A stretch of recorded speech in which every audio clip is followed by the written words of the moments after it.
O nome dele é João. Viaja no mundo sem mapa na mão. Esteve nas Maldivas e até na Tailândia. Foi do México à Islândia. Visitou a África, terra de magia, Japão, Costa Rica e Oceania. Onde está agora? É a pergunta de 1 milhão, diria. No destino do João. Está onde tem de estar. Ponto zero para viajar. Precisa desta água azul, do sabor a peixe, do sabor a mar, da aventura em cada onda, da adrenalina no ar. Precisa dos sorrisos verdadeiros, de sentir a história que mudou a história e nos fez primeiros. Precisa deste sol que brilha alto no verão.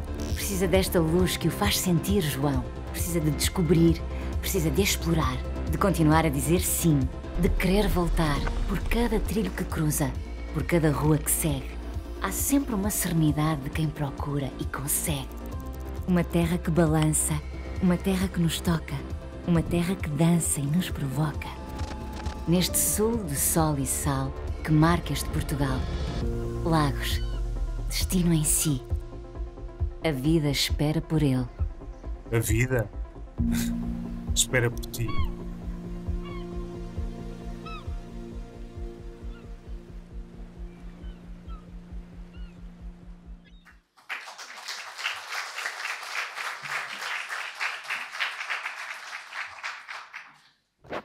É Lagos. Ora, muito boa noite a todos. Portanto, estou muito feliz por estarmos todos aqui. O Sr. Presidente da Câmara, Dr. Hugo Pereira, e na sua pessoa cumprimento também os autarcas da nossa terra. Dr. Albino Almeida, na sua pessoa cumprimento, portanto, toda a nossa associação. Um abraço, um cumprimento, um agradecimento a todos os meus colegas, os presidentes da Assembleia Municipal, que vieram de todos os pontos do país, portanto, desde Algesur até a uma ilha dos Açores, até aos Açores, à Madeira, ao norte, ao sul, estamos cá todos para uma reunião de trabalho nesta nossa terra, portanto, magnífica, que é Lagos. Os trabalhos, portanto, penso que vão correr bem. Tivemos toda a colaboração dos serviços da Assembleia, da Associação, mas também dos serviços da Câmara de Lagos, da nossa Câmara e da nossa Assembleia Municipal, portanto, a quem eu aqui agradeço todo o apoio, portanto, que nos deram para que tudo corresse muito bem. Nós começámos por ver Lagos, esta terra magnífica, portanto, este território do sul de Portugal. Aqui a terra começa a acabar e é o mar imenso, portanto, o mar português. Lagos e Sagres, um território geograficamente abençoado, portanto, de estreita relação com o mar, terra de mar, terra de sol, esporadicamente, muito pouco, terra de chuva, e por isso ela é abençoada, é muito desejada em Lagos, e hoje, apesar dos inconvenientes que nos traz, portanto, é um dia bom, e amanhã será também um dia de chuva bom para Lagos, para todos nós, para os agricultores. Podem ter a certeza que em Lagos, na Vila, em Algesur, em Monchique, há muita gente feliz. Portanto, hoje, não sei se não andarão a dançar à chuva. Portanto, este é o nosso território, geograficamente, portanto, muito bonito, com muito potencial.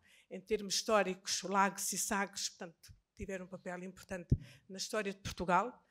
O nosso município continua a ser um município de interculturalidades. Aqui se cruzaram no século XV o Zurara, que era o cronista do infante Dom Henrique, escreveu que eram terras com as mais estranhas e fantásticas gentes, e 500 anos depois nós continuamos assim.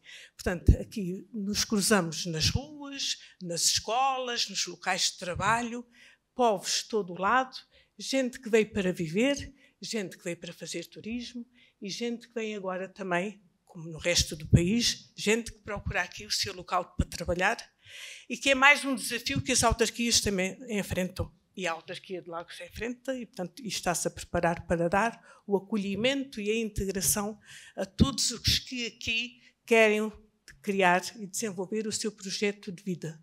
E todos também sabemos, enquanto autarcas, que o sucesso desta integração, deste acolhimento e desta integração, será também o sucesso nosso.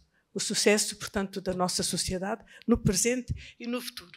Portanto, é em Lagos que estamos. Portanto, o Sr. Presidente irá também dar as suas palavrinhas para vos dizer que, de facto, portanto, são muito bem-vindos. Com o dia de sol amanhã, teriam Portanto, seria um dia diferente, mas, portanto, com a chuva, podem ter a certeza que os lacobrigenses, amanhã não chove, pronto, que os lacobrigenses ficarão satisfeitos. Nós amanhã iremos ter a reunião do Conselho Geral.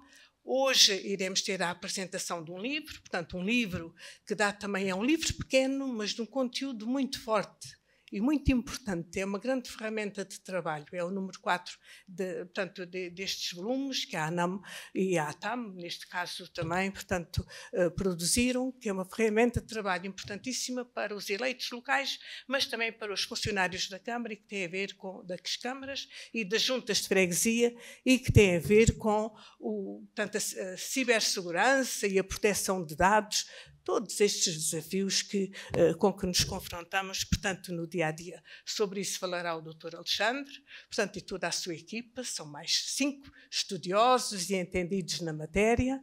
E o que eu vos posso dizer do livro é que, portanto, tem o apoio da ANAM, tem o envolvimento da ATAM, do Centro de Valorização dos Eleitos Locais, mas tem também o apoio, a colaboração, o trabalho dos 6 entendidos na matéria, são professores universitários, investigadores, advogados, gente das leis, e que têm um conjunto de questões e as respostas que serão certamente importantíssimas para fortalecer quem está na administração local confrontada com estes problemas. Fizeram o vosso papel muito bem feito. A nós compete-nos agora promovê-lo, divulgá-lo e partilhá-lo para que, de facto, ele tenha vida, porque merece, porque é, de facto, uma ferramenta a não enferrujar.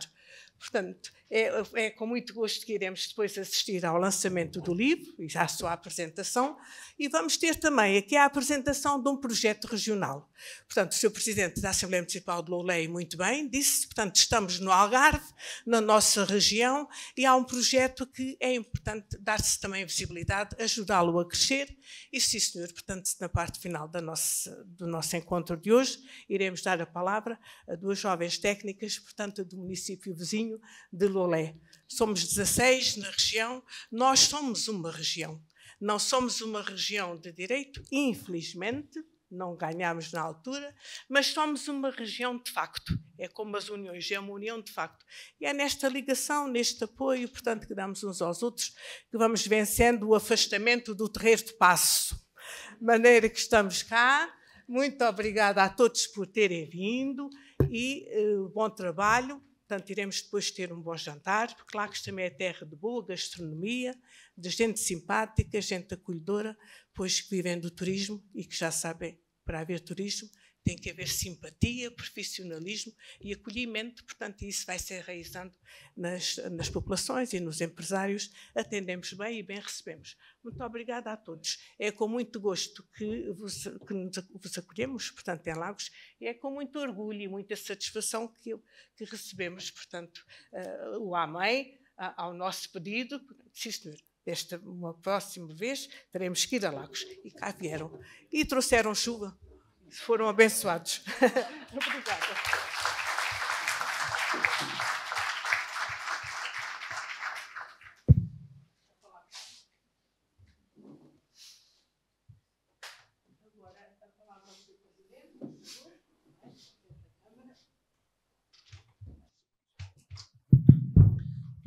Muito boa noite a todos. Em primeiro lugar, um cumprimento à Sra. Presidente da Assembleia, depois ao Sr. Presidente da ANAM, Emil, à restante mesa, depois, obviamente, um cumprimento a todos os presidentes da Assembleia e representantes das Assembleias do país. É, obviamente, um motivo de orgulho para nós, quando a Sra. Presidente, na reunião em que havia esta decisão, ou o conjunto de propostas que podiam ser colocadas para a escolha da próxima organização, que me ligou, toda contente e toda orgulhosa que...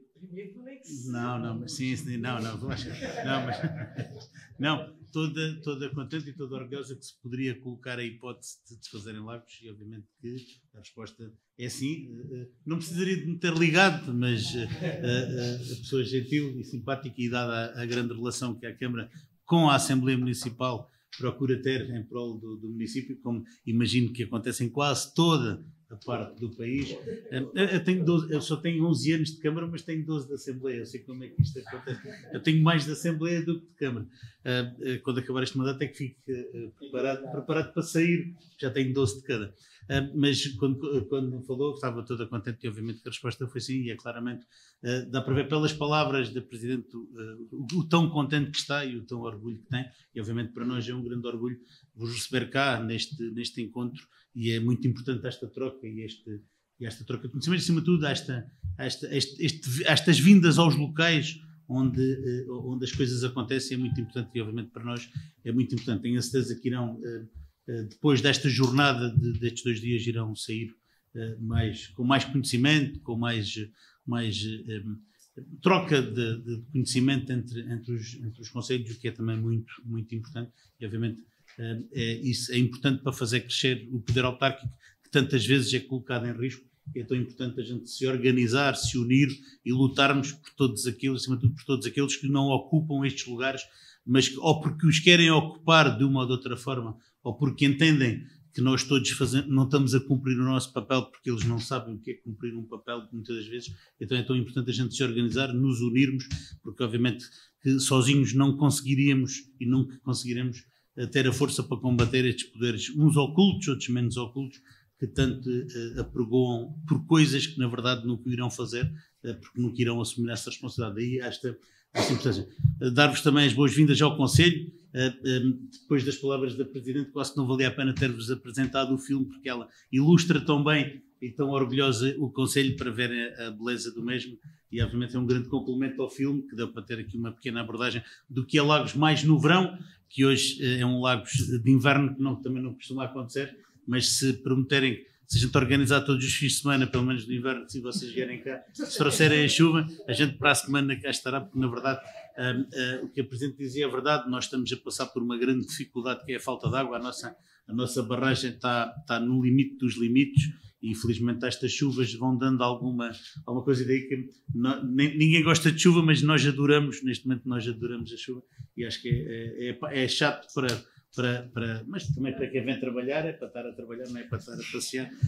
É chato porque é sempre complicado a deslocação, mas na verdade faz-nos mesmo muita falta. Portanto, desejar mais uma vez um cumprimento também aos convidados que aqui estão, aos autarcas não da Assembleia Municipal, e no caso aos vereadores, tenho uma vereadora, a vereadora Sandra, que é do meu executivo, irá-vos acompanhar no jantar. Eu tenho um compromisso às 6 horas de hoje ainda, que depois tenho que me ausentar, assim como for possível, mas a vereadora Sandra irá-vos acompanhar para ter a certeza que vocês não fogem, e para vos acompanhar em nome do município. Mas, como dizia, desejar-vos uma excelente jornada, bem-vindos a Lagos, e fazer um convite para que voltem, e depois noutras funções, que seja a função de turista, porque tenho certeza que irão adorar, aqueles que não conhecem irão adorar esta cidade, que é uma cidade, não é melhor nem pior, é única, por isso não aceitamos comparações só por essa razão, é claramente uma cidade única, pelo menos para nós lacourenses.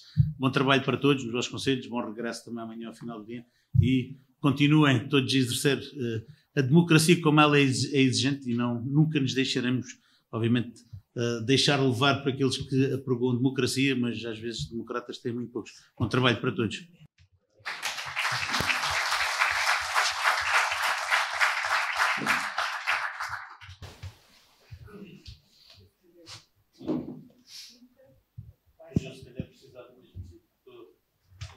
Estão habituados a que é uma atraso, mas então, se calhar, vamos só aqui alterar mais uma vez o protocolo. O Sr. Presidente da ANAM tem aqui umas publicações para entregar ao Sr. Presidente da Câmara. Não são mais do que 250 euros? Não são mais,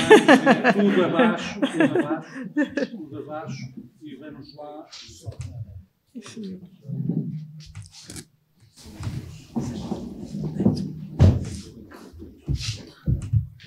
Espera que eu estou... Sr. Presidente, eu sei que é uma pessoa possante, mas agora mais gente, não sei o que é que faço uma advertência que isto é muito pesado, está bem? Muito bem, é o corolário de 6 anos de trabalho e de capacitação. Nós também temos uns publicações, mas temos mais doces e vinho. Obrigado. Obrigado. Eu é que agradeço, está bem? Obrigado. vamos ter que tirar aqui uma fotografia sem a qual isto tendo existido não existiu, não é?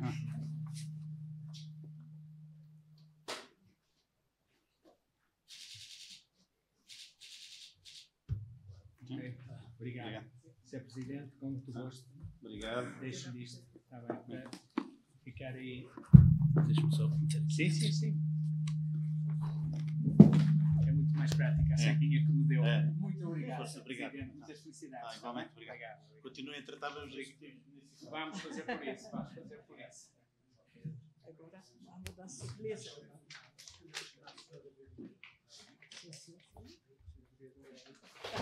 Senhora vereadora Sandra Oliveira, faz favor de nos acompanhar na mesa. Bem, vamos então.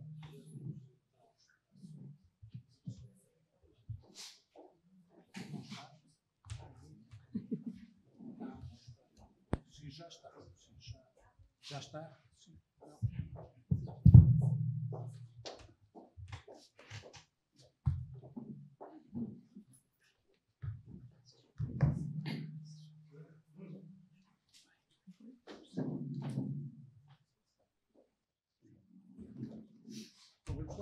Enfim, já perceberam que sai prejudicar todos estes atrasos. Aqui, o Centro de Valorização de Eleitos Locais, eu vou falar 10 segundos somente para dizer aos presentes, há algum tempo que foi decidido aproveitar estas reuniões para proceder ao lançamento de alguma obra ou discutir algum assunto relevante. Hoje fazemos aqui a apresentação interna deste livro, já fizemos em Lisboa, na Almedina, e eu aproveito para agradecer à senhora Presidente da Assembleia Municipal de Oeiras, que esteve com a senhora deputada Paula Cardoso, Presidente da Primeira Comissão, a fazer esta apresentação. E é um período, uma frase, no sentido de agradecer muito ao professor Alexandre Sousa Pinheiro, que é, na verdade, uma pessoa cimeira nestas matérias. Agradeço também a presença do Eduardo Emílio, um dos coautores, mas ao professor Alexandre Sousa Pinheiro, porque representa também, como disse a senhora Presidente da Assembleia Municipal, é um livro muito magro, ao contrário do coordenador do Centro de Valorização de Eleitos Locais, mas é um instrumento de trabalho e, portanto, o aceitar desta participação é uma prova de confiança do professor Alexandre de Sousa Pinheiro, que nos deve a todos orgulhar, e este meu agradecimento é o que eu vim aqui fazer. Só vim fazer isto, tenho a certeza que na hora que estou aqui a tentar também reagendar aqui o calendário, na hora, ao menos de uma hora que vamos ter para discutir estas matérias, o senhor professor vai ser capaz de responder a todas as questões que todos os presidentes da Assembleia Municipal têm acerca do assunto. Sr. Professor.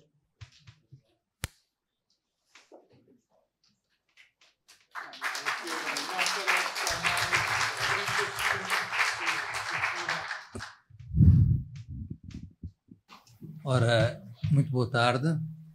Pergunto se está a ouvir bem. Certo, obrigado. Agradeço as palavras do Dr. Manuel Ferreira Ramos, agradeço o convite que me foi dirigido relativamente à intervenção a ter neste trabalho, e agradeço a presença de vós todos e também as palavras muito carinhosas, eu direi assim, porque já vivi aqui bons momentos em Lagos e lembro-me sempre com muito carinho desta grande terra, do Dom Sebastião, de alguns estabelecimentos que entretanto já falámos e que já encerraram, mas foi uma terra importante e há de continuar a ser importante na minha vida. Feita esta observação pessoal e, enfim, e pura e simplesmente do tipo emotivo, queria dizer-vos que o trabalho que aqui temos é um trabalho feito por 6 pessoas. Uma delas sou eu, que estou identificado, portanto não me vou identificar. Patrick Pita Simões, Luís Felipe Mota Almeida, Marco Alexandre Saias, Rita Ferreira Ramos, Eduardo Emílio, que está aqui connosco. Portanto, é um trabalho coletivo, é um trabalho em que todos participamos e todos nos inteiramos daquilo que era o objetivo da obra, e o primeiro propósito que nós tivemos foi definir uma estrutura para este trabalho.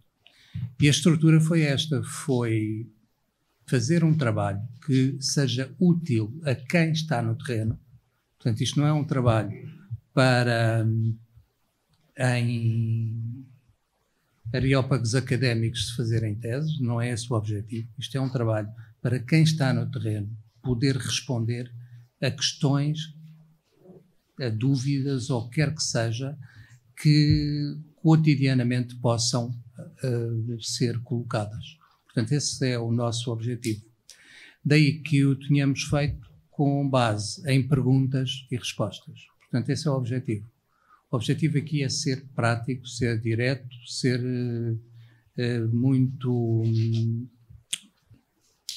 utilizar um vocabulário que se compreenda bem e que seja também transmitido com facilidade às pessoas com quem haja uma relação por parte da administração pública, sendo este livro pensado essencialmente para o poder local.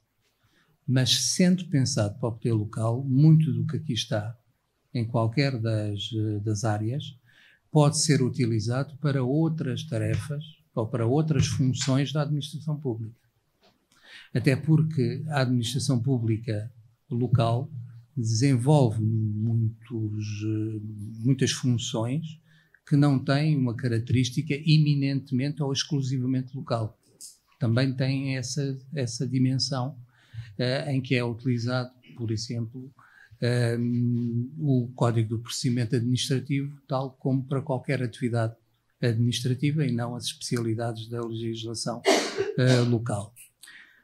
Nosso objetivo foi trazer a este livro matérias de informação. As matérias de informação têm, nos últimos tempos, estado a ter um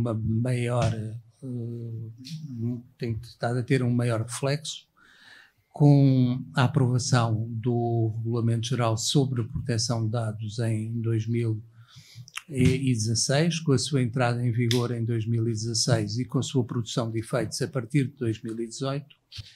E hoje em dia temos, no domínio da informação administrativa, informação muito relevante no que diz respeito ao arquivo aberto, portanto, à matéria da governança dos dados, que está tratada nas diretivas e nos regulamentos da União Europeia sobre a reutilização de informação administrativa, e isto é fundamental. Isto é qualquer coisa que vai ter uma projeção muito significativa nos próximos tempos. Portugal ainda não legislou sobre esta matéria e vai ter que o fazer, sobre a governança dos dados. Já não falo na inteligência artificial, porque isto não se pode pedir a um diploma que é agora aprovado, que haja já alguma reação legislativa, mas vai ter que haver também nos próximos tempos. E há aqui um convívio neste livro entre a matéria sobre a proteção de dados pessoais. Quando nós falamos de dados pessoais, falamos de dados, informações relativas a pessoas singulares, portanto não a empresas, mas a pessoas singulares,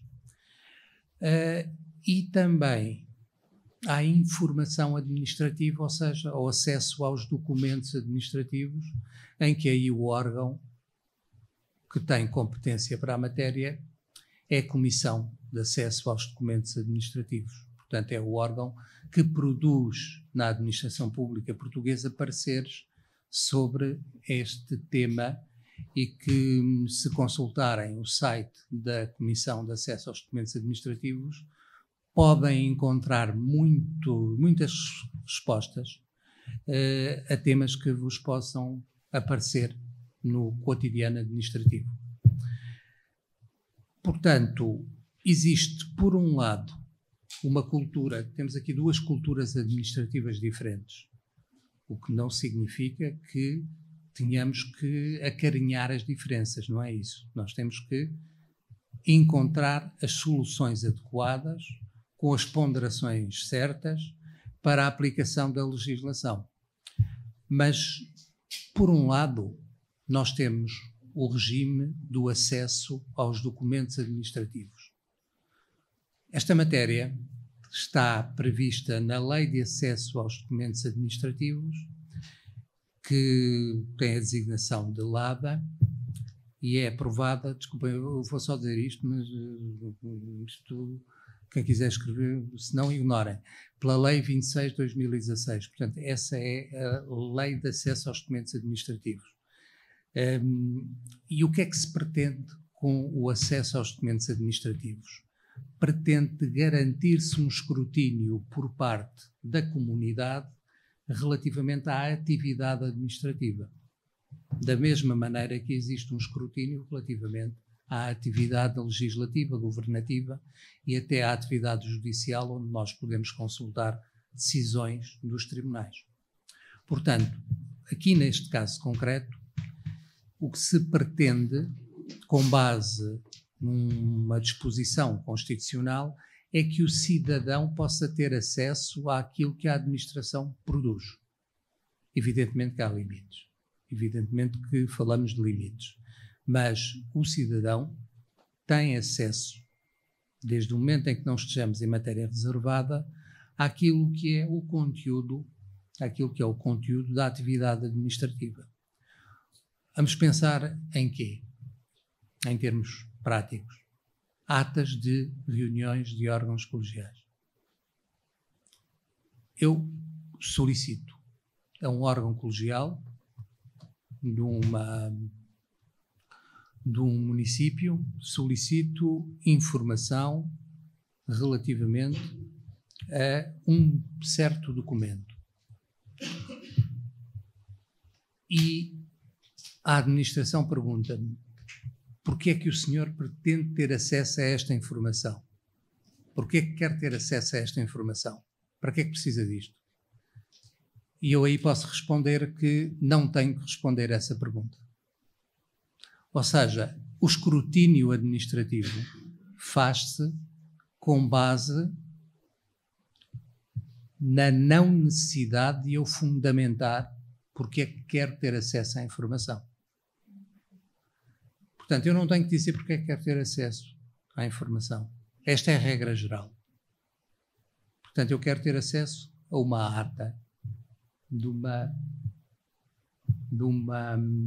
uma assembleia. Eu quero ter acesso a uma ata de um conselho. Eu quero ter acesso a uma ata de um conselho científico. Eu não tenho que fundamentar para que me seja transmitida essa informação. Depois temos diversas formas de garantir o acesso à informação. Mas essa é a regra geral. Agora, se dessa informação constar, por exemplo, a análise de processos disciplinares de trabalhadores, de processos disciplinares ou de processos sancionatórios a aplicar a outros fregueses ou a outros membros do Conselho. Ora bem, nesse caso, aí já temos que ponderar se não devemos fazer aquilo que se chama um expurgo. E isto está previsto na legislação. Eu posso dar acesso à informação, mas há informação que eu não devo deixar consultar. E essa informação deve ser expurgada. Ou seja, eu vejo aquilo que é possível, aquilo que não é possível é objeto de um expurgo. Porquê? Porque há aqui um interesse que deve prevalecer sobre aquilo que nós falámos anteriormente, sobre o escrutínio da atividade da administração. O escrutínio da atividade da administração não me deve permitir fazer disto que se chama administração aberta uma administração de vidro, em que eu vejo tudo o que se passa na vida dos outros. Não é isto que se pretende. O que se pretende é que eu possa fiscalizar a atividade da administração. E com a atividade da administração eu posso coincidir com aquilo que membros, ou com aquilo que cidadãos, ou alguns membros da comunidade, possam ter tido como participação nesse fenómeno. Agora, eu aí não vou poder ter conhecimento de tudo o que se passa nesta área. Portanto, é muito importante nós termos a ideia de que o acesso à informação administrativa, o acesso a documentos administrativos, deve ser interpretado também como uma limitação para que não possamos devassar a vida de terceiros, para que não possamos invadir a vida de terceiros. Evidentemente que esta informação pode ser útil, mas será útil para outras entidades competentes, para a polícia, para outro órgão de investigação criminal, que é a autoridade tributária. Portanto, uma componente, uma parte da autoridade tributária tem esta natureza. Portanto, tudo isto é relevante para nós estarmos aqui a analisar estas situações. Por vezes, pergunta-se, a propósito de alguns temas que surgem, matéria relativa ao urbanismo. Matéria relativa ao urbanismo e que se pretende ter uma consulta relativamente a esta matéria no âmbito dos municípios. Ora bem, a regra geral é de que as pessoas devem poder ter acesso a esta informação. Agora, aquilo que é decidido pela Comissão Nacional de Proteção de Dados e também pela CADA é que o acesso à informação administrativa, nestes casos, deve ocultar a informação pessoal, deve ocultar os dados pessoais. Ou seja, deve ocultar os nomes e deve ocultar também as identificações das pessoas. Agora, eu compreendo bem que estar a dizer isto é estar a levantar uma dor de cabeça a quem está no terreno. Porque, vamos ver, emitir uma certidão em que eu tenho um processo e tenho que procurar no processo a identificação das pessoas para as expurgar, para expurgar os nomes, isto evidentemente que é um trabalho acrescido para a administração pública, para a administração autárquica e para qualquer área da administração pública. Aquilo que vos digo é apenas o seguinte, esta é a tendência interpretativa que vai com certeza ser reformulada. Reformulada não é no sentido alterada. Não vai ser necessário um trabalho tão intenso por parte da administração pública no curto prazo, ou melhor, no médio prazo, porque esta tarefa será uma tarefa típica de inteligência artificial. Portanto, este é um aspecto típico, mas neste momento os acessos são assim disciplinados, quer na lei, quer pelas entidades administrativas. Mas podemos perguntar assim, mas será que toda a gente pode ter acesso à informação? A menos que haja alguma disposição na lei que impeça o acesso, todos podem. Todos significa qualquer um de nós em relação a qualquer ponto do país. É este tipo de informação. Portanto, esse elemento é um elemento muito próprio do acesso à informação administrativa. Poder-se-á perguntar, e pode ter-se acesso a uma informação como seja o salário de um trabalhador em funções públicas? São perguntas do dia-a-dia. Isto são perguntas do dia-a-dia.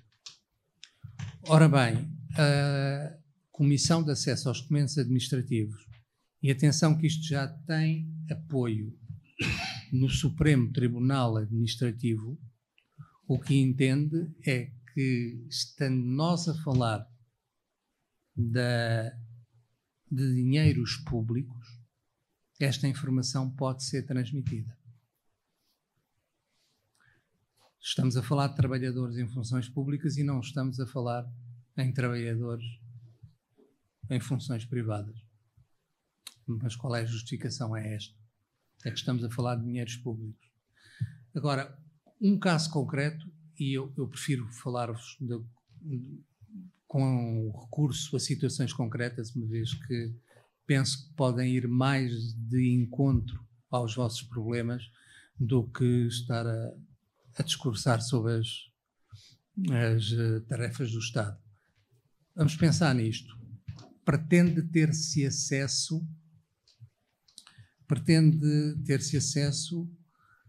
à folha de vencimento de um trabalhador em funções públicas. Por exemplo, para instituir uma penhora.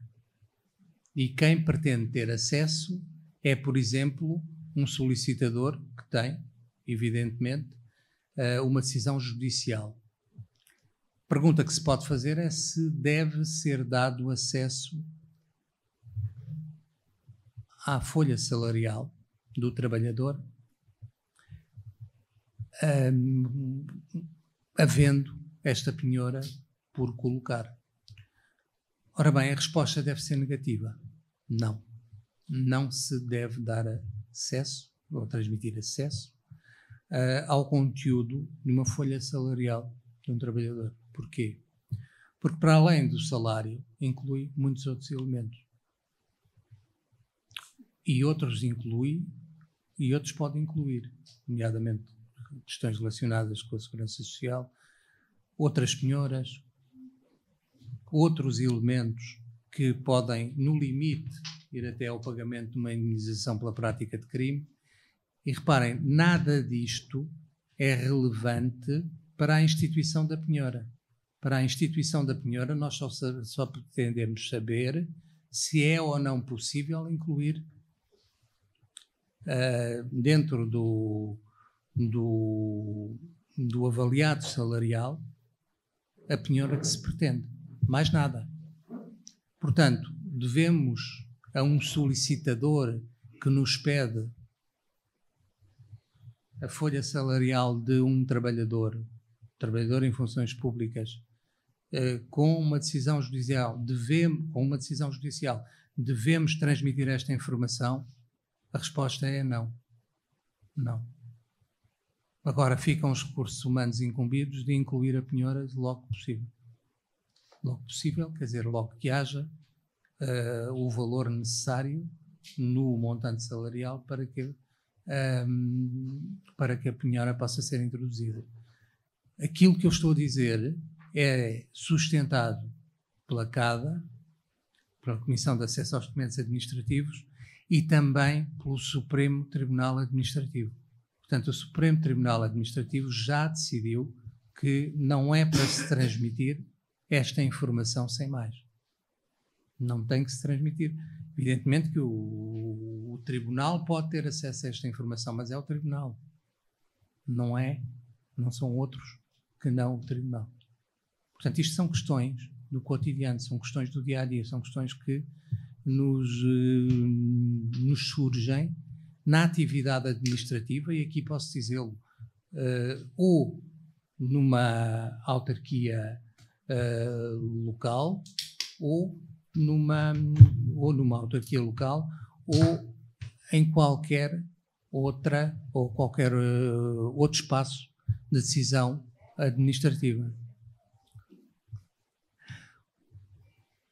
Outros elementos que possam ser úteis relativamente aqui à nossa matéria que toca essencialmente matéria informativa.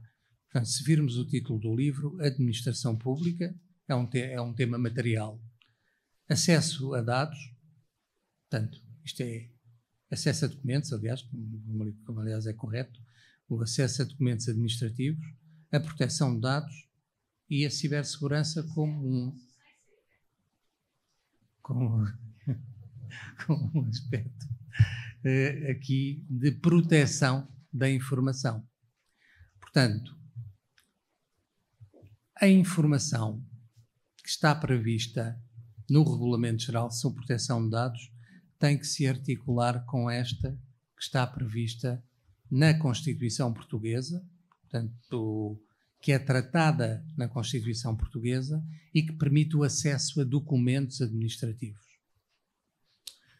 Vamos pensar numa solução que, por vezes, ocorre em procedimentos concursais. Quando existe um procedimento concursal, até que ponto é que deve existir acesso à informação constante do procedimento? Portanto, eu não falo à informação, obviamente, que deve ser colocada no portal base, mas num procedimento concursal deve ter-se acesso a que informação?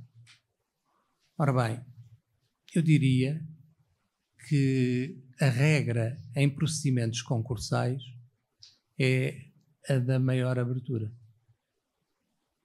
Reparem, evidentemente, quando se está a avaliar um concorrente, e estamos a avaliar, por exemplo, o currículo dos concorrentes, nós não temos que ter acesso à morada. A morada deve ser objeto espuro. Nós não devemos ter acesso ao número de identificação fiscal. Aliás, o número de identificação fiscal é escandaloso o que se passa com isto, porque o número de identificação fiscal é um elemento do sigilo fiscal. Faz parte do sigilo fiscal. Agora, a própria administração frequentemente exige a utilização de um documento que contém o número de identificação fiscal para existir o acesso à informação administrativa, e de outros casos é feita pelo setor privado para se ter acesso, por exemplo, à informação na área da saúde, ou para se validar a informação na área da saúde. Isto não é o mais compatível que nós temos com o que da nossa Constituição ou da nossa legislação provém. Mas quando estamos a falar desta matéria do acesso à informação,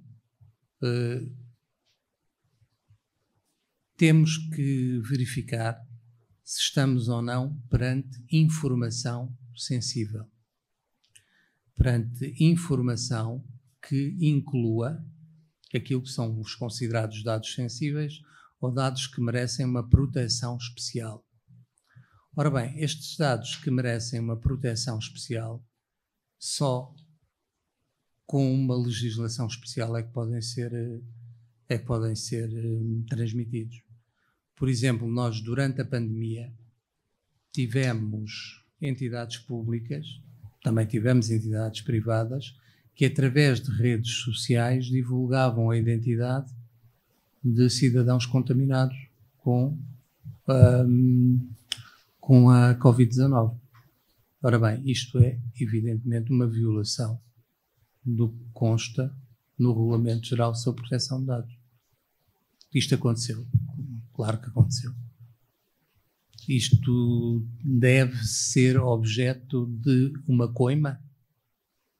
O que nós temos na legislação portuguesa é que, relativamente à informação pessoal, se ela não for transmitida de uma forma correta ou com o cumprimento da lei, podem ser aplicadas coimas a entidades públicas. Atenção que isto não é assim em todo lado. Em Portugal é assim. Mas se virem, por exemplo, o caso alemão, não é assim. Não há coimas aplicadas a entidades públicas. Portanto, o que o regulamento permite é uma escolha nacional. E a escolha portuguesa foi haver um período, não se pode dizer que de pousio, porque houve sempre a possibilidade de aplicar coimas a entidades públicas. Recordo-me que a primeira foi o Hospital do Barreiro, e aí havia um debate interessante sobre a matéria, e, portanto, é uma matéria relativamente à qual o setor público tem que estar desperto, tem que estar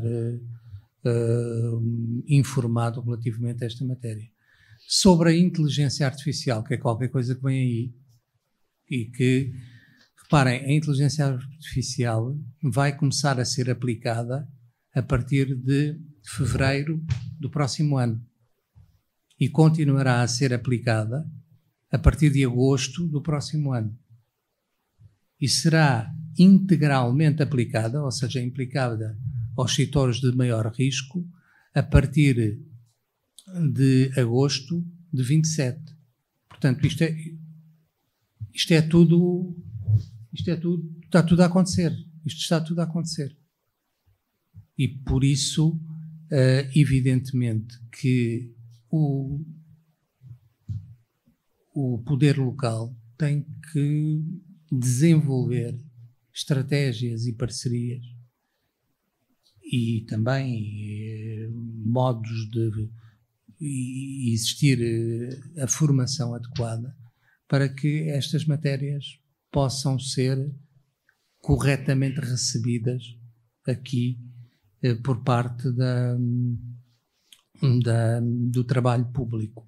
Porque uma coisa vos vou dizer, com o Regulamento Geral de Proteção de Dados, nós chegamos a ter uma obrigação básica, portanto, a obrigação de existir um encarregado de proteção de dados, que existia no poder local. Nós chegámos a não ter encarregados de proteção de dados até 2022 em reguladoras. Portanto, isto aconteceu. Isto não, portanto, não foram dificuldades financeiras, nem dificuldade em encontrar perfis, não. Quer dizer, se um regulador não o faz, é porque há aqui, enfim, um desinteresse por esta matéria em concreto. Agora, aquilo que nós continuamos a ver nas autarquias locais é a necessidade de existir o encarregado de proteção de dados. Nós temos as especialidades de algumas freguesias. Agora, o encarregado de proteção de dados vai ser responsável também pela matéria que diz respeito à identificação de pessoas no domínio da inteligência artificial. Portanto, eu penso que se deve começar a equacionar este tipo de reflexão. Tudo isto está a um passo de acontecer.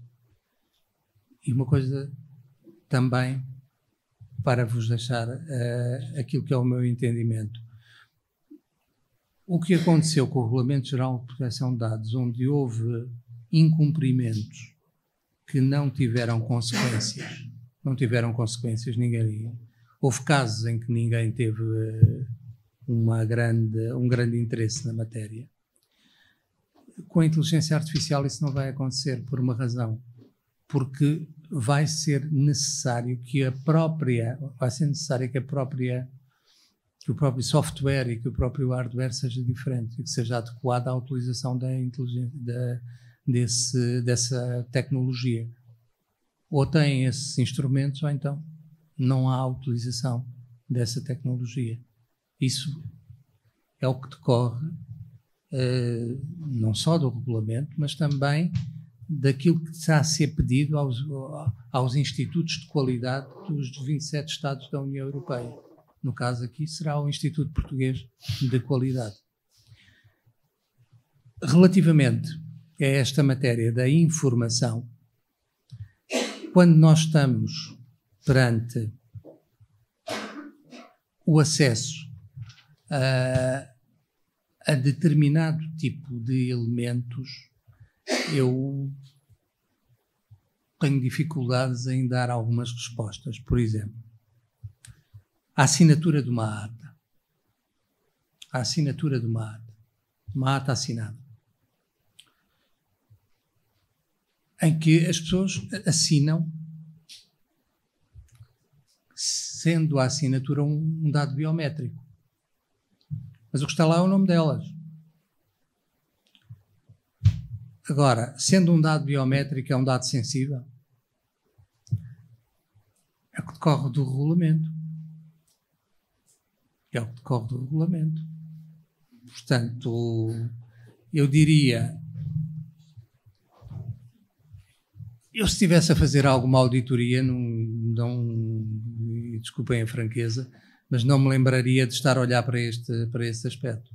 Mas se alguém estiver a olhar para esse aspecto, não está a levantar um problema inexistente. É um problema que também acontece. E então o que é que se pode fazer? É uma assinatura eletrónica. Ou, como sabem, nas reuniões, isso decorre do Código do Procedimento Administrativo, uma reunião colegial tem que ser assinada a ata tem que ser assinada pelo Presidente e pelo Secretário, não tem que ser assinada por toda a gente. Isto, por vezes, há hábitos que se vão instalando, não tem. Temos essa... e é pelo Presidente e pelo Secretário exatamente para simplificar processos.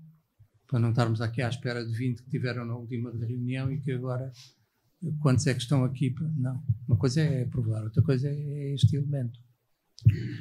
Portanto, este é outro elemento que me parece relevante. Outro que tem aqui também, e tem um aspecto importante no funcionamento das instituições, portanto, dos municípios, diz respeito à utilização da videovigilância. Portanto, a videovigilância tem legislação específica e tem que ser utilizada, por exemplo, para as finalidades que estão determinadas na lei. Agora, nós podemos estar a utilizar câmaras, isto é que é um aspecto importante, nós podemos estar a utilizar câmaras sem estarmos a utilizar um processo de videovigilância. Estamos a utilizar a captação de imagens sem videovigilância. Porque nós não estamos a vigiar. É o que se passa quando as coisas estão bem feitas. É o que se passa com o controle do tráfego nas cidades. Para quê? Para sabermos como é que está a desenvolver-se o tráfego, para se gerir o tráfego e os sinais e os sinais de trânsito e tudo mais, e também para se perceber como é que deve desenvolver-se uma cidade, no município, por exemplo. Ora, nós aqui não estamos a captar nem matrículas. Para as coisas estarem a ser bem feitas, não devemos estar a captar nem matrículas, nem devemos estar a captar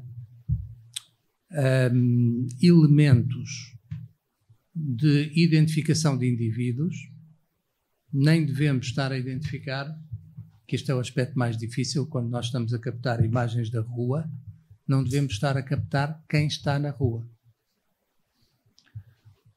E aí há muitos mecanismos do ponto de vista informático que permitem a criação de uma blank zone em que haja o giro que houver por parte da Câmara, a Câmara não vai captar ali que estamos em cima do passeio, não vai captar ninguém. Não vai captar ninguém.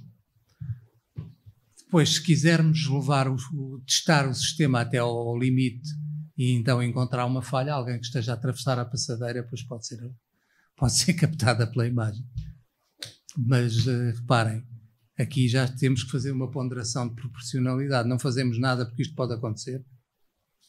Eu penso que não. Penso que não deve ser essa a nossa conclusão. Nós estamos a ir ao limite da inidentificabilidade, a retirar as possibilidades de identificação das pessoas. Portanto, isto são coisas que acontecem no cotidiano das nossas cidades e que, em muitos casos, justificam a utilização de mecanismos de captação de imagem para que elas possam evoluir e progredir melhor. Passamos a um período de 15 minutos de claro que debate, sim. de colocação de questões. Desculpem o sobre esta entusiasmo matéria. quando se começa a falar. Eu sei que quem quer colocar algo na questão. Vamos lá. Chamo-me Carlos Silva, sou presidente da Assembleia Municipal do Leite, as nossas sessões são filmadas com autorização prévia dos participantes que não fazem parte da Assembleia faz parte dos ginásios. As transcrições das atas são postas no site. Não consideramos as atas, nesse caso, um documento administrativo. Elas são transcritas com as identificações de quem participa. Lá está a identificação. É o nome, mas são postas abertamente. Essa é a primeira questão. Ou seja, se neste processo alguma coisa eventualmente não está bem. A segunda questão é, uma vez que as atas são públicas, se alguém pretende uma certidão de uma ata, se nós a devemos passar ou devemos, pura e simplesmente, encaminhar a pessoa para a ata que está disponível no site. Uhum. É só. Obrigado.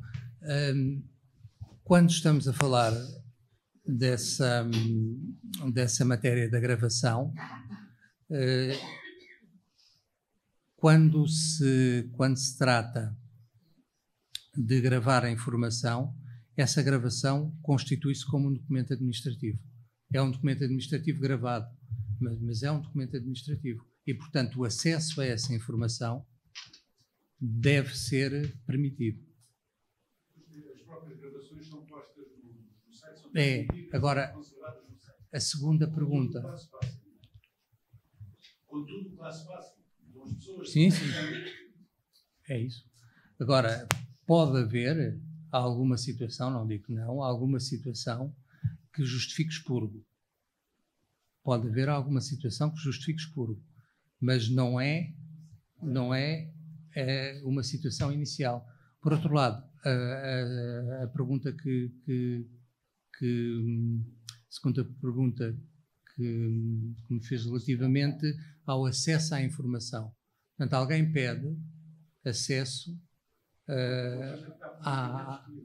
aí a resposta que pode ser dada pela Assembleia é o seguinte: a informação pretendida encontra-se no link X. Agora, tem que se dizer onde é que está. Tem que se... se a pessoa não tiver acesso, poderá ir novamente. Pode haver pessoas que dizem, mas eu não tenho internet. Eu não tenho link. Eu vou-lhe dizer o que é que eu faria. Eu diria, isto está, o link é este, e portanto, se a pessoa não tiver acesso, por alguma razão não tiver acesso à internet, então a pessoa poderá dirigir-se novamente e aí avaliar caso a caso para saber se pode haver ou não uma transcrição. Mas deixe-me dizer-lhe só outra coisa. Isto é, estamos aqui a falar no universo com a interpretação da Comissão Nacional da Proteção de Dados. A CADA faz uma interpretação diferenciada.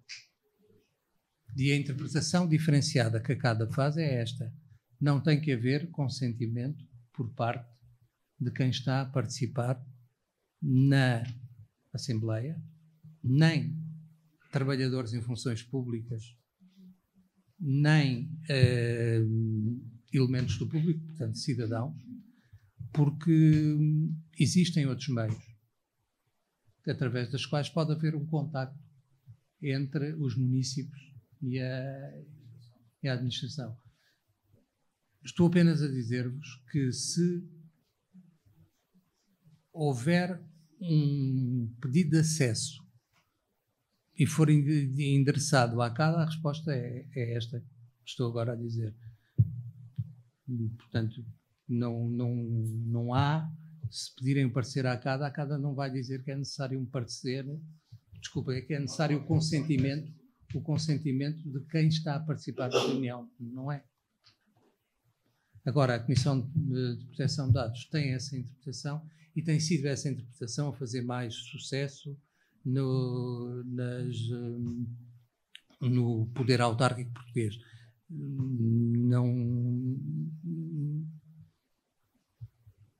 Aqui a lógica para mim é uma lógica de acesso. Mas atenção, também se funciona no outro registro, mas para mim é uma lógica de acesso. Tomando uma posição, é isso. Nada. Mais questões?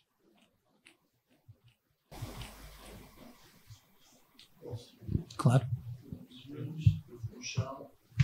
Nós transmitimos as sessões da Assembleia Municipal através da televisão, um canal próprio local, e são transmitidos em direto para todos os municípios que queiram assistir. Da mesma maneira que a comunicação social dos canais conhecidos vão por vezes filmar extratos. Nós temos de tomar alguma posição em relação a isso, à comunicação social que vai lá tomar alguns extratos, e esta filmagem indireta implica-nos tomar alguma medida? Eu creio que neste caso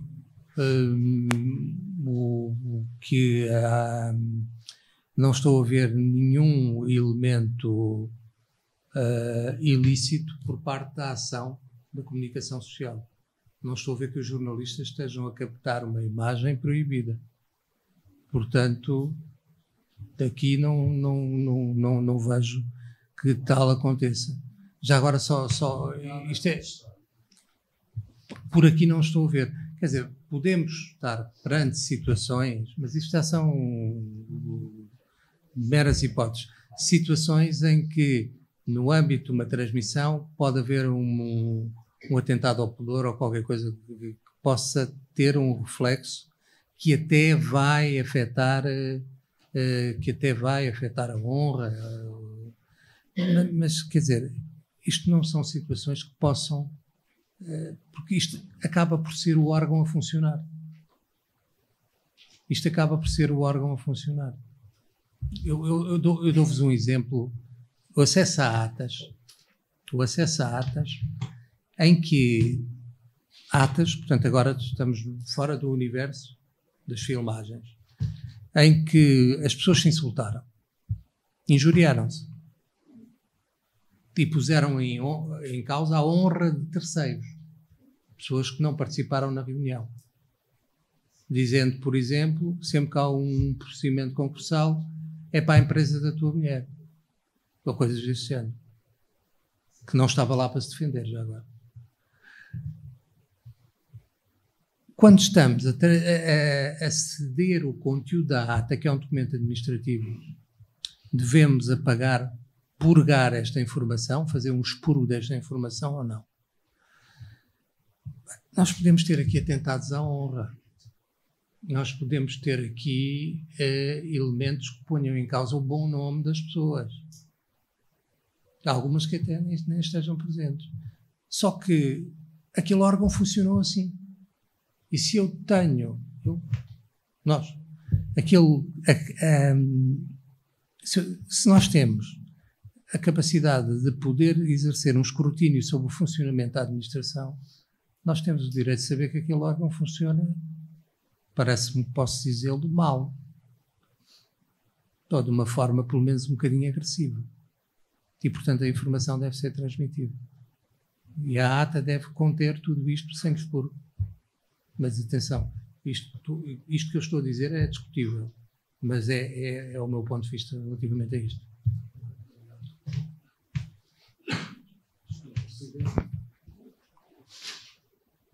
Lisboa. E Lisboa é uma cidade muito dinâmica, que tem uma realidade bastante desafiante, diria.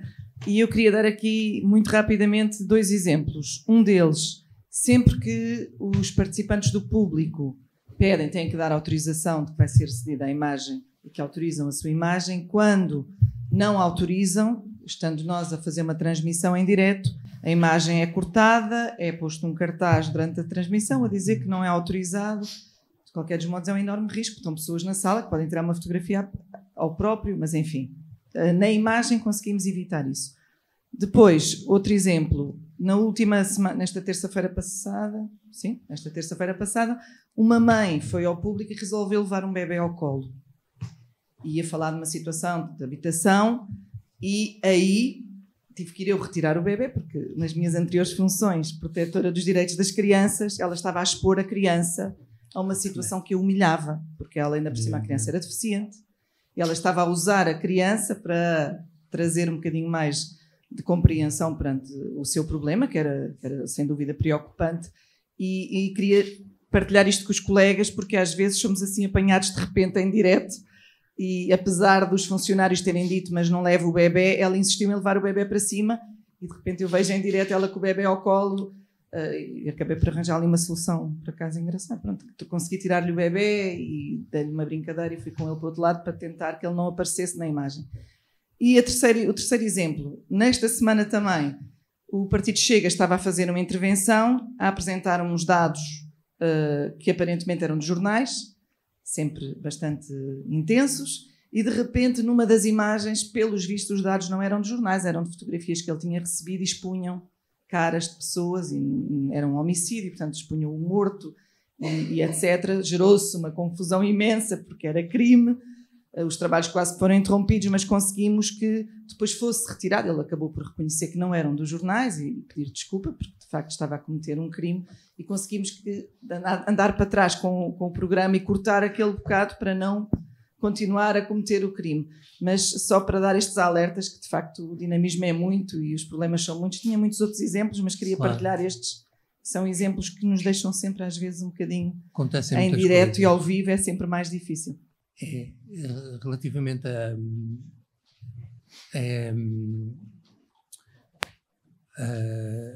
estes exemplos, por exemplo, relativamente a estes exemplos, sobre o primeiro, quando nós estamos a fazer a pedir o consentimento, sempre que se pede o consentimento, devemos partir do pressuposto que há alguém que o não vai dar.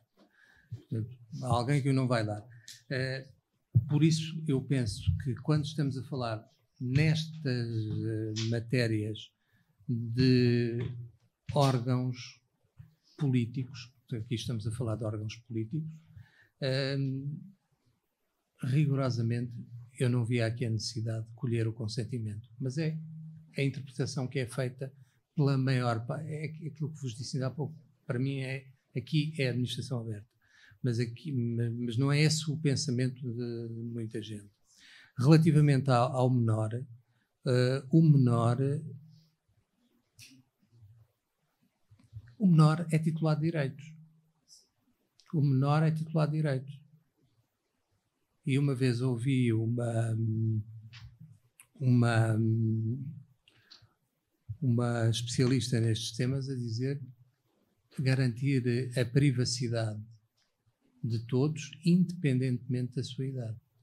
Ou seja, isto é para garantir também a privacidade, a não exposição de alguém que vai ser objeto de observação numa situação que pode vir a causar perturbações não só no momento, mas também perturbações futuras.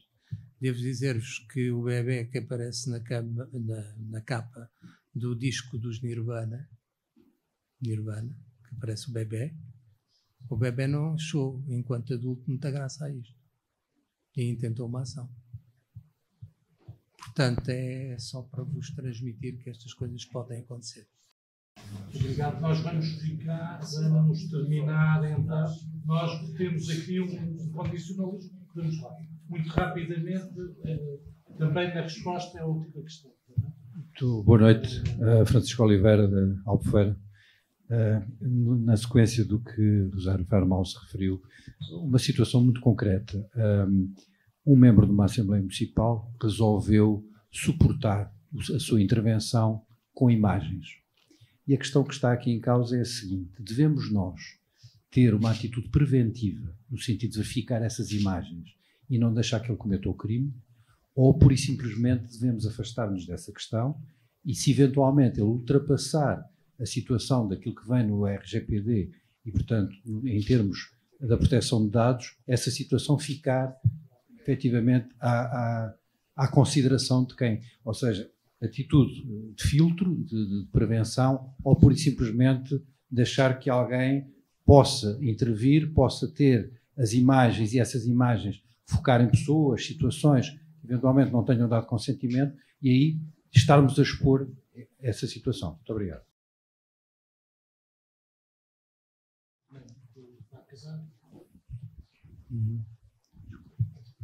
Boa noite. É só para dizer que acompanho a interpretação Barcelos, acompanho a interpretação do professor Alexandre Sousa Pinheiro.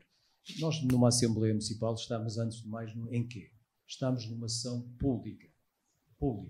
E, portanto, é quem alguém do público vai a falar à Assembleia Municipal, sabe que está perante o público e sabe que pode ser fotografado, filmado, e, portanto, é essa a questão. A minha ideia é essa, é a administração aberta. Nós, em Barcelos, transmitimos tudo e, relativamente ao público, quando vai intervir, sabe que aquilo é transmitido, sei que pode haver outra interpretação, mas isso é o que praticamos. Tive uma situação complicada que é alguém do público tem um processo de uma construção ilegal, a exigir a demolição da parte da Câmara Municipal, uma reunião, uma sessão da Assembleia Municipal, outra sessão, grande dificuldade da parte do particular. Como sabem, para demolir alguma coisa não é fácil também, não é fácil. E na última sessão aparece-me e quer distribuir um documento com todo o histórico do processo.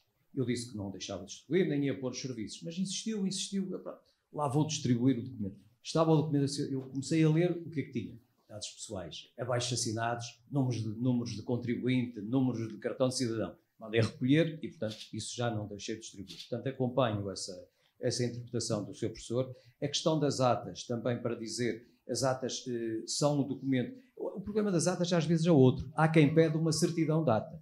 Sim, é sempre da certidão de ata. Quando publicamos, deve ser o meu telefone, desculpa. Quando publicamos as atas no site, os funcionários da Câmara de Barcelos disseram assim: Soutor, isto vai ser um problema, vamos perder receita. Não é. Portanto, as atas estão lá todas publicadas. Está tudo. E, portanto, metemos tudo e penso que relativamente a isso não deve haver nenhum problema, porque o que está lá posto foi o que se passou. É o que se passou. Aliás, as atas da Assembleia Municipal de Barcelos não são atas, são diários. Tem tudo. Está lá tudo transcrito. Portanto, não há problemas com os secretários para escrever as atas. A última coisa que queria dizer é um princípio de transparência que penso que é. Nós também publicamos em Barcelos toda a documentação dos processos da Câmara, que vem um processo de concurso. Eu costumo dar este exemplo na ANAM. O nosso processo de um empréstimo de 24 milhões à Câmara Municipal de Barcelos. O processo de concurso com as propostas dos bancos, está tudo no site, está tudo disponível. Portanto, é uma administração que nós devemos caminhar para isto, estar aberta. Portanto, eu concordo com o que disse e era só para lhe dar este registro, porque eu tenho estado um pouco só nesse processo, porque vem sempre a Comissão Nacional de Proteção de Dados. Aliás, nós, a doutora Elizabeth, o Albino, a Conceição, estivemos na Assembleia da República numa comissão precisamente a defender isto. Esta parte da Comissão Nacional de Proteção de Dados a querer restringir e não deixar que as nossas Assembleias Municipais possam ser livres. Era só. Obrigado. Temos aqui... Sim, senhor. Só para dizer que o facto de estarmos da prevalência ser aí, nestes casos, exatamente porque estamos num espaço público de proteção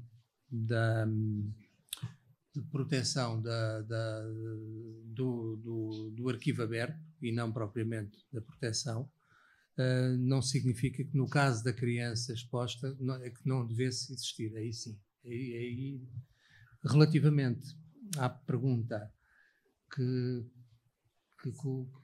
fez, eu acho que o que eu penso é que não pode haver filtros. Não pode haver filtros. As pessoas terão que se responsabilizar pelo ousado, pelo ilícito ou por aquilo que tenha acontecido. Mas as pessoas é que se vão responsabilizar.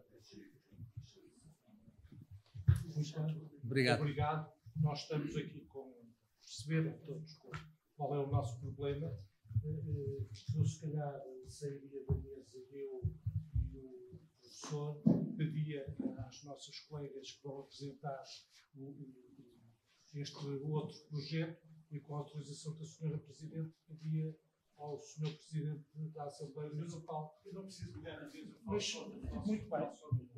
Certo. Pode ser assim?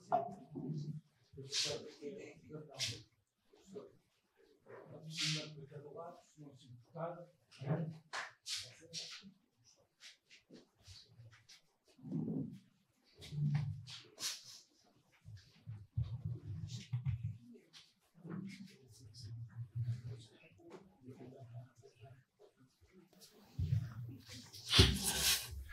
Então é assim, boa noite a todos e a todas. Considerem os meus cumprimentos feitos pela nossa colega de Lagos e anfitriã nesta reunião. Dizer muito brevemente o seguinte, pelo excesso de generosidade, isto não é nenhum projeto pioneiro de Lolé, isto é legislação que está em vigor há muito tempo, há 21 entidades, se não estou em erro, a nível nacional. O objetivo de trazer aqui esta equipa das famílias Aleixo é, por um lado, dar uma boa prática e, por outro lado, incentivar a que as Assembleias Municipais metam isto na ordem do dia. O Plano de Ação Nacional de Garantia para a Infância, desculpe, mas eu um bocado subi e desci as escadas, ainda não me recompus, surgiu no âmbito da concretização da recomendação de 1004 de 2021, do Conselho da Europa, aprovada durante a presidência portuguesa do Conselho da União Europeia. Portanto, estão a ver que já tem uns anos. A 17 de janeiro, o Conselho de Ministros aprovou, através da Resolução do Conselho de Ministros 3 de 2023, o Plano de Ação Nacional de Garantia para a Infância 2230. Ou seja, nós estamos em legislação em vigor e que devia estar a ser aplicada a todo o país, na sequência de um problema que é o seguinte. Nós somos, segundo as estatísticas, o país europeu, para não ser mais doloroso ainda, com o maior número de crianças institucionalizadas. E esta institucionalização não tem a ver só com a institucionalização definitiva, mas também com a instituição cautelar. E aquilo que já foi consagrado como boa prática é que as crianças devem ser institucionalizadas o menos possível e estar o menos tempo possível em institucionalização. E daí ter surgido esta corrente das famílias de acolhimento. E eu falo com a vontade de quem esteve ligado à criação de um centro de acolhimento de crianças vítimas de maus-tratos em Lolé. Foi uma fase e temos que avançar para a fase seguinte, que é evitar que isso aconteça, por muito boas que sejam as condições.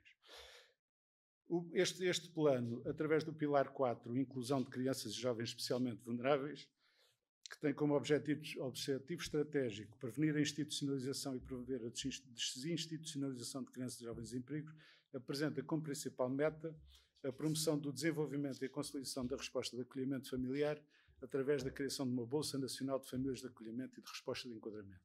Portanto, a regulamentação deste acolhimento foi feita em 2019.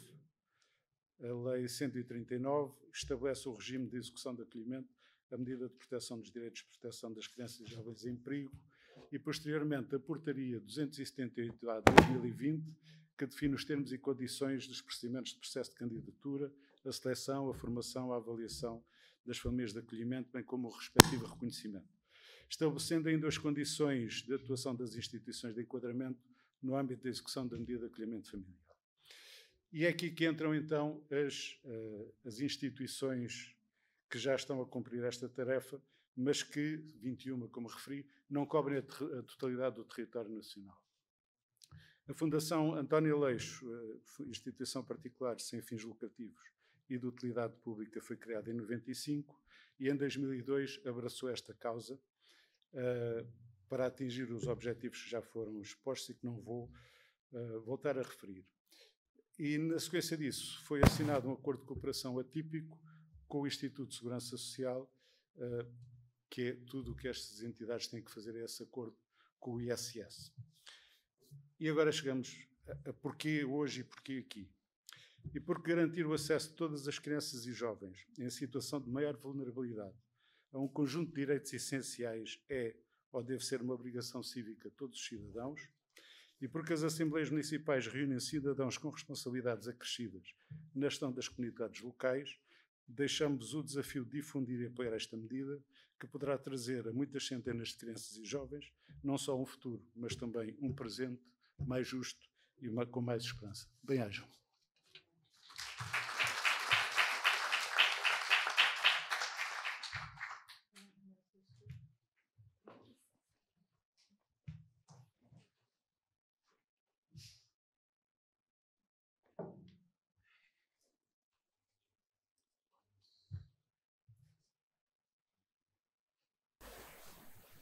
Pode trocar, por favor. Vamos ser muito breves. Deixar-vos só apenas 2 ou 3 ideias essenciais do porquê daqui estarmos. Como foi dito, não somos só, infelizmente, dos piores... Eu acho que tenho... Acho que sim. Acho que sim. Não somos só, infelizmente, dos piores da Europa no que diz respeito ao acolhimento familiar, mas como se pode ver, também, infelizmente, dos piores do mundo, e é isso que somos, como já foi dito, uma das 21 equipas que está muito empenhada em que esta realidade mude. Pode ir passando, por favor. Atualmente, em Portugal, e já podemos atualizar os dados, neste momento temos 6.446 crianças em acolhimento em Portugal, e destas, neste momento, apenas 4% delas em acolhimento familiar. Por favor. Como já foi dito, pode passar. O enquadramento tem a ver com o Plano Nacional de Garantia para a Infância, como já foi dito. Aqui estou nestes pilares, com estes objetivos.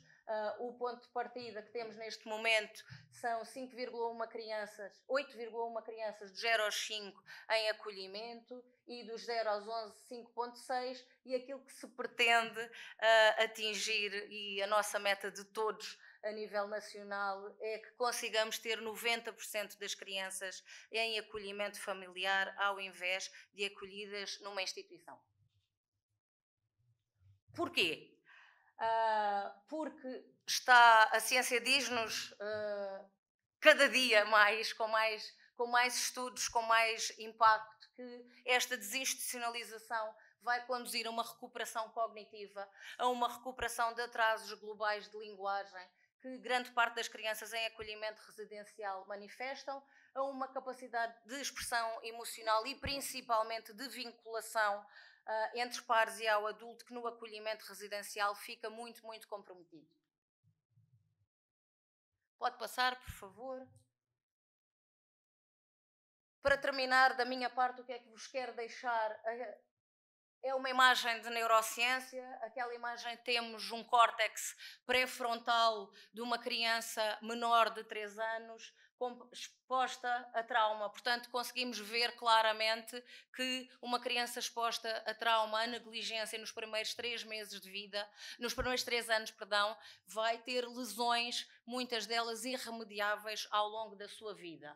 Sabemos que, passo-me só atrás, eu prometo que me calo já, obrigada. Sabemos então que nos primeiros 1000 dias de vida, por cada ano de institucionalização, são perdidos de forma irremediável, ao nível do desenvolvimento, 120 dias de vida. É isto exatamente que no acolhimento familiar, num cuidado individualizado, num cuidado em que a criança tem a mesma pessoa a levantá-la, a mesma pessoa a deitá-la, que tem exatamente os mesmos adultos, que tem um sentimento de pertença e de permanência naquela família, é exatamente isto que queremos contrariar. Pode passar?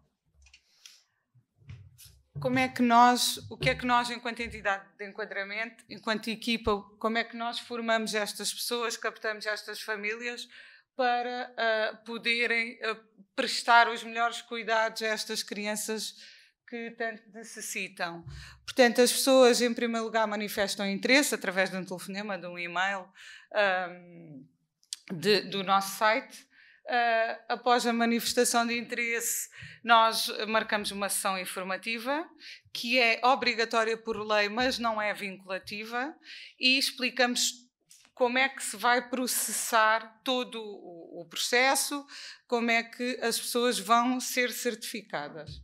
Após isso, as pessoas candidatam-se, juntam a documentação necessária, que está tanto no nosso site como no site da Segurança Social, toda esta informação está disponível.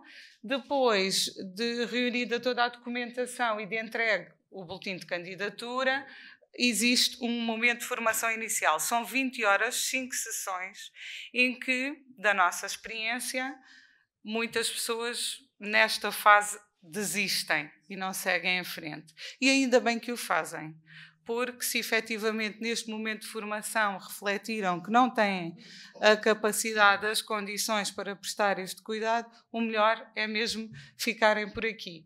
20 sessões, 20 horas, findas estas 20 horas, segue-se a avaliação. A avaliação é realmente exaustiva, mas tem que ser. Nós fazemos visitas domiciliárias, a colega que é a psicóloga da equipa faz toda uma avaliação psicológica que também difere de situação para situação. Fim, este processo, aqui é a etapa 5, reunimos todos os elementos da avaliação e decidimos se certificamos ou não estas famílias. Após esta certificação, estas famílias entram para uma bolsa nacional de famílias de acolhimento, em que, quando existe um pedido de integração da equipa de gestão de vagas, portanto, esta bolsa é centralizada na Segurança Social, não somos nós que gerimos, exatamente igual ao acolhimento residencial, existe um pedido de colocação feito à Segurança Social e a Segurança Social vai a esta bolsa encontrar a família que mais se adequa àquela criança e não ao contrário, não uma criança para uma família. Portanto, findo isto, se puder passar... ainda vou terminar. Findo isto, nós costumamos dizer que sabemos quanto tempo é que leva, portanto, o processo de certificação, no máximo 120 dias, mas não conseguimos nunca garantir quanto tempo é que leva até ser colocada uma criança. Portanto, vai depender do perfil de criança a acolher que aquela família terá. Para fazer este processo existem, como disse o capitão Silva Gomes, 21 entidades de enquadramento e nós temos uma abrangência territorial no distrito de Faro. Portanto, trabalhamos desde Vila Real de Santo António a Lagos, quero dizer que Lagos é um ótimo território para o acolhimento familiar, temos famílias de acolhimento em Lagos, temos crianças acolhidas e muito bem, a correr tudo muito bem, e temos neste momento 2 candidaturas de Lagos e vamos iniciar a formação. Pode passar? Portanto, qual é o estado da arte da nossa equipa no Algarve? Portanto, já acolhemos 20 crianças, já transitaram 6 crianças para projetos de vida definitivos, reunificação familiar e outros. Neste momento temos 13 crianças em famílias de acolhimento. Temos 3 famílias a aguardar formação, portanto, que se candidataram, 2 candidaturas suspensas, as tais pessoas que durante a formação ficam a pensar, candidaturas arquivadas, pessoas que desistem, candidaturas em certificação, acabámos agora um grupo de formação, portanto temos 2, e fizemos inúmeras sessões de avaliação, candidaturas efetuadas no total 19, 89 manifestações de interesse e 58 ações de divulgação. Pode passar? Pode passar? Pronto. Este é todo um processo que eu não vou aqui alongar-me porque o tempo é curto. Explicar que após o acolhimento das crianças, o nosso acompanhamento é 24 horas por dia, e quando eu digo que é 24 horas é mesmo. Portanto, existe sempre um telefone de serviço e uma de nós. E sábados, domingos, feriados. Portanto, estas famílias estão sempre acompanhadas. E eu sei que isto é uma preocupação. Muitas vezes das pessoas dizem, pronto, as famílias recebem as crianças e depois nós temos que estar sempre em prevenção e estamos. Pronto. Eu acho que não me vou alongar porque sei que com os testemunhos vocês irão receber esta informação. O que eu vos queria dizer é que hoje estamos aqui porque temos tido uma dificuldade de captar famílias, embora os números efetivamente até tenham, se calhar, excedido as nossas expectativas iniciais, mas temos tido muitos pedidos e custa-nos imenso recusar pedidos porque não temos famílias. E sentimos que, com o apoio de todos vós, poderia facilitar esta mensagem, o chegar desta mensagem à população em geral. Portanto, se nos meios das autarquias, portanto, os meios de comunicação, boletins, outdoors, MUPIs, portanto, nos canais de comunicação públicos, se cada um de vós, nos vossos domicílios, nos vossos distritos, pudessem, de alguma forma, difundir esta mensagem, seria ótimo, não só para nós, mas para as crianças de todo o país. E estamos aqui não em nome só do nosso trabalho enquanto equipa, que tem um objetivo a atingir, mas estamos aqui em nome de algo maior, que é as crianças portuguesas que precisam de famílias que as acolham. É mágico ver, eu digo isto sempre, porque é isto que sinto, há 20 anos que trabalho na área social, nunca fiz nada tão exigente, mas também tão gratificante. É mágico ver o que acontece com estas crianças quando são acolhidas numa família. Em 2 semanas as transformações são abismais. Portanto, se cada um de nós fizer um bocadinho, vai ser fantástico e vamos mudar muita coisa. Vamos mudar o país no futuro, porque estas crianças hoje são os nossos cidadãos da amanhã. Muito obrigada.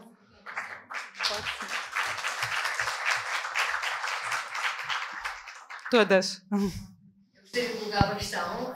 Muito obrigada por esse testemunho. É que eu, além de ser Presidente da Assembleia Municipal de Beja, sou Presidente de uma instituição que recebe também crianças, uma instituição de acolhimento temporário de crianças.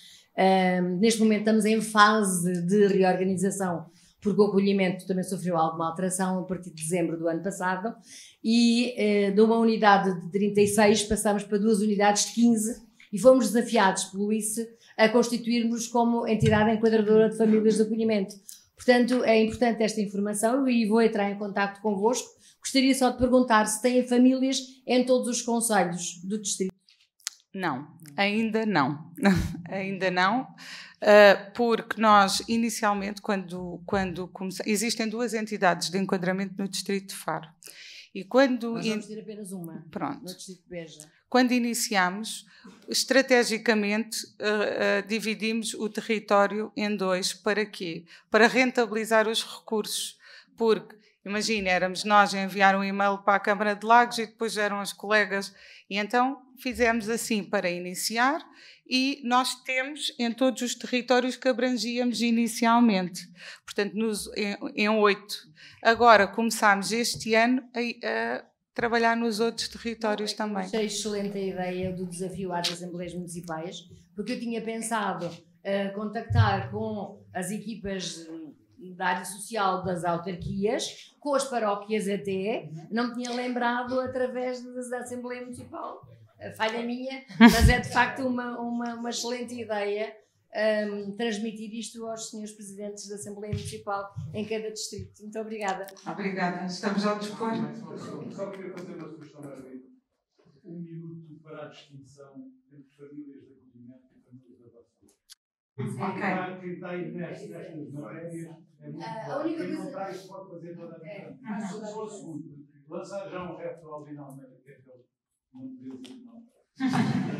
Foi feita aqui uma pergunta que tem toda a lógica. De que maneira é que as Assembleias Municipais podem ajudar? Se andar 2 slides para trás, sim, estão ali umas listas. 2 ou 3. Sim, não podem ajudar. apoiar a declaração de medida localmente apoiando cada uma das entidades do Parlamento. Nós podemos, nas Assembleias Municipais, no período antes da ordem do dia, tratar este assunto. Nós podemos fazer Assembleias Municipais temáticas tratando este assunto.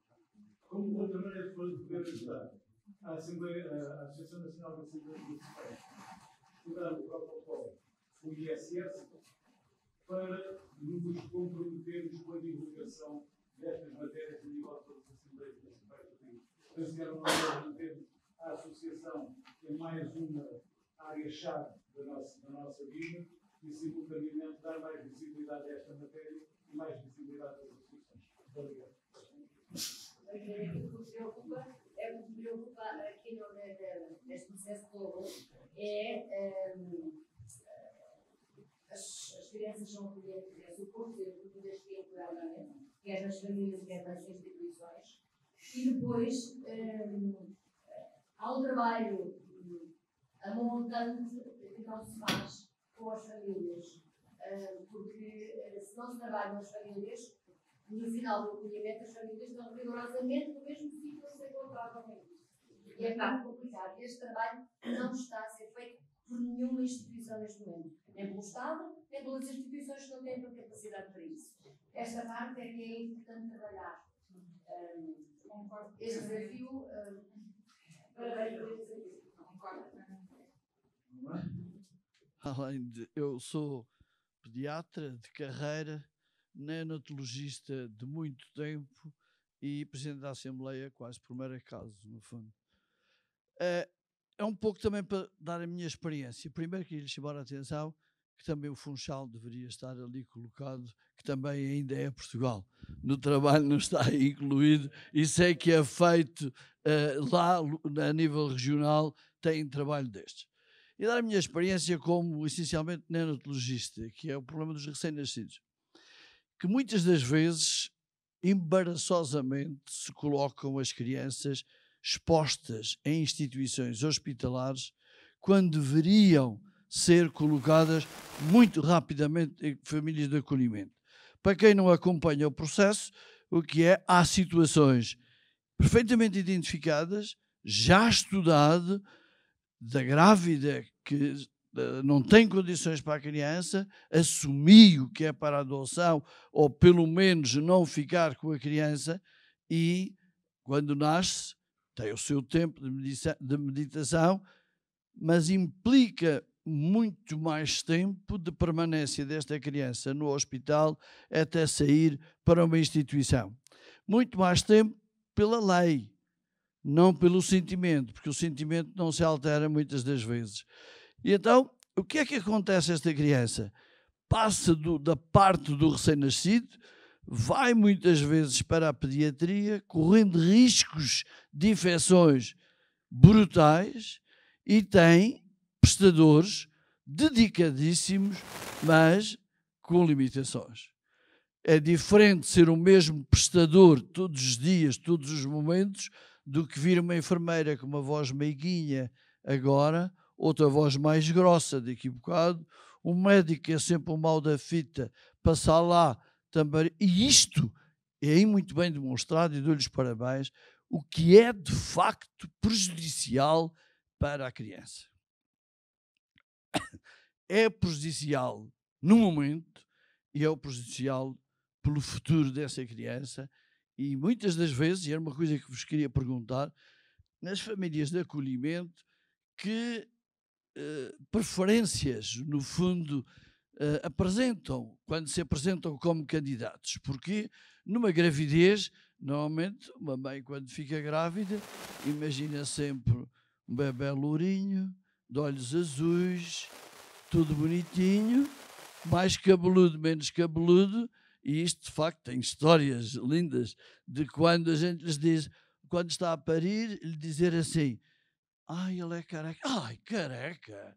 Eu imaginava-o cheio de cabelo, outras vezes com cabelo. Esta é só a presença das mães e, de facto, em relação a isso. Mas, para não divulgar, ficaríamos o dia inteiro a falar sobre isso, é-vos dizer que é preciso também da justiça, maior celeridade disto. Eu tenho dito muito presente, muitas vezes, aos juízes, aos advogados que tratam desta situação, às CPCJs, que disto tem que ser resolvido. Os casos identificados têm que ser dada uma celeridade quanto ao malefício de um dia que passa, de um fim de semana, de uma semana, que jamais perderá essas sequelas. Vou só começar por responder ali à diferença da adoção e do acolhimento, que é gigante. Portanto, principalmente, para além da diferença legislativa, não é? Do enquadramento, a maior diferença é a motivação.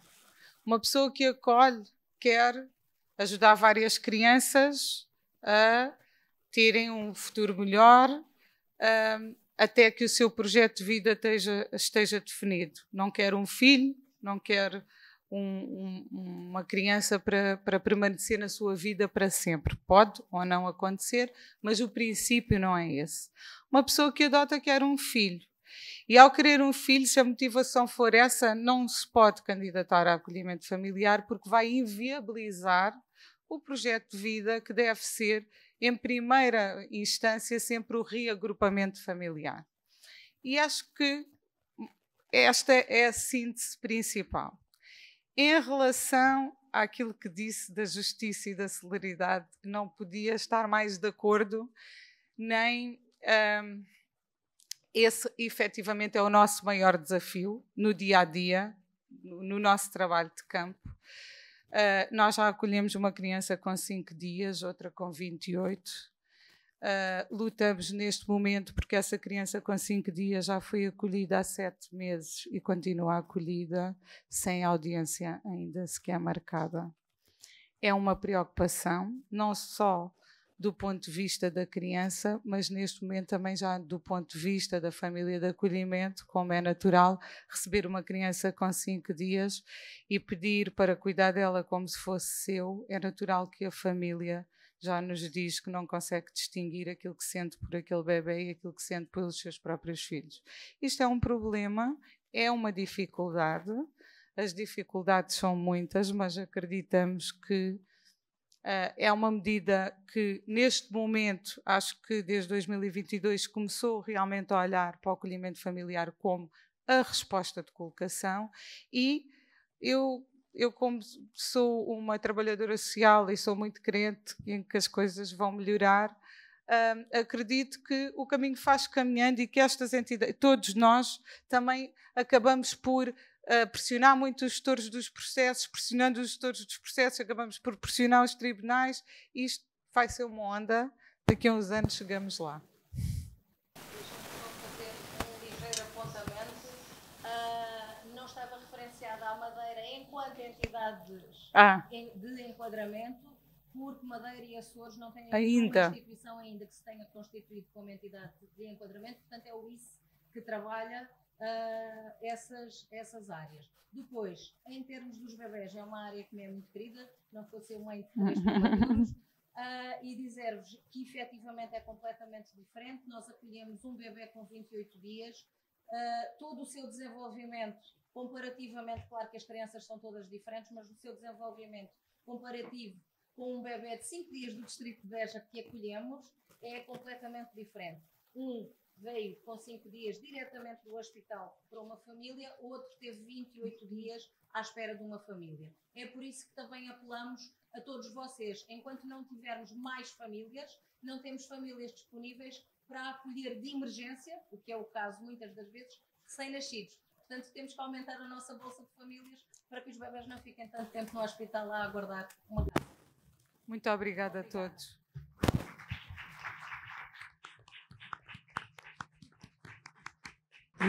Nós é que agradecemos o vosso trabalho e o entusiasmo na causa e, portanto, penso que cada um de nós ficou também mais receptivo para, portanto, nos juntarmos a esta rede, à rede de não estarmos tão mal colocados neste projeto tão importante da adoção.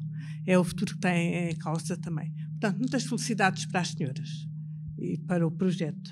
E agora, para o nosso encerramento, passo a palavra ao Dr. Albino. E, portanto, bom, umas breves boa tarde a todas e a todas. depois daquele momento de grande embaçamento pessoal, eu nem sequer podia dizer vergonha alheia porque fui eu que me atrasei mesmo. Portanto, o presidente da ANAM atrasou-se e o Albino Almeida detesta chegar atrasado. E, portanto, eu nem posso falar em vergonha alheia. Foi vergonha do que aconteceu. E o que aconteceu foi que andei 1 hora, ainda para mais à chuva copiosa e torrencial, que quem estava, como eu estive no hotel, percebeu que mal abrimos a porta para sair, São Pedro foi de uma generosidade absolutamente inesperada no Algarve, uma generosidade pesada, a chuva pesada e molhava mesmo, e depois andar aqui às voltas não é propriamente a melhor coisa que pode ter acontecido. Mas aconteceu, e eu peço imensa desculpa por isso, porque não, eu acho que não perdi o problema, era cedo de noite, e à noite todos os gatos são pardos, é um problema, e portanto, quanto mais a gente olha, menos vê, como sabem, e foi de facto dramático. Peço desculpa por isso. A segunda coisa que eu queria dizer é que Maria Joaquina, é? Sim? É. Às vezes, há muitas Marias na Terra, mas nem todas são Marias, não é? E quando nos falou a primeira vez em vir para Lagos, eu disse logo que sim. E depois fiquei a pensar como é que ia vender a ideia aos meus ilustres colegas da direção, porque, como imaginam, estas coisas padecem sempre de um problema. Quem está mais longe diz sempre, não se podia fazer isso mais a meio do caminho e tal. Bom, não podia, quer dizer, senão não vinhamos a Lagos. E eu acho que estamos todos felizes em Lagos.